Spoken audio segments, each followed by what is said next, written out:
والنازعات غرقا والناشطات نشطا والسابحات سبحا فالسابقات سبقا فالمدبرات أمرا يوم ترجف الراجفة تتبعها الرادفة قلوب يومئذ واجفة أبصارها خاشعة يقولون أئنا لمردودون في الحافرة أئذا كنا عظاما نخرة قالوا تلك إذا كرة خاسرة فإنما هي زجرة واحدة فإذا هم بالساهرة هل أتاك حديث موسى إذ ناداه ربه بالوادي المقدس طوى اذهب إلى فرعون إنه طغى فقل هل لك إلى أن تزكى وأهديك إلى ربك فتخشى فأراه الآية الكبرى فكذب وعصى ثم أدبر يسعى فحشر فنادى فقال أنا ربكم الأعلى فأخذه الله نكال الآخرة والأولى إن في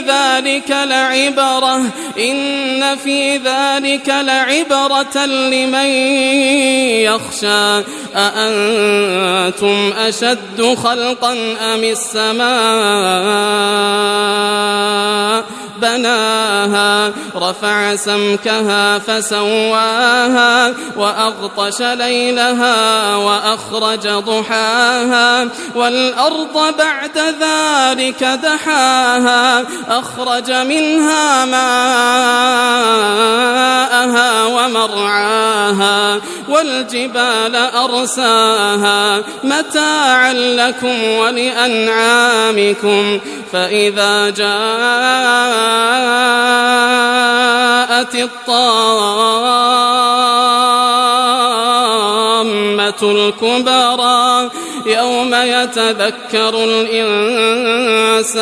ما سعى وبرزت الجحيم لمن يرى فأما من طغى وآثر الحياة الدنيا فإن الجحيم هي المأوى وأما من خاف مقام ربه ونهى النفس عن الهوى فإن الجنة هي المأوى يسألونك عن الساعة أيان مرساها فيما أنت من ذكراها إلى ربك منتهاها إنما أنت منذر من يخشاها كأنهم يوم يرونها لم يلبثوا إلا عشية أو ضحاها.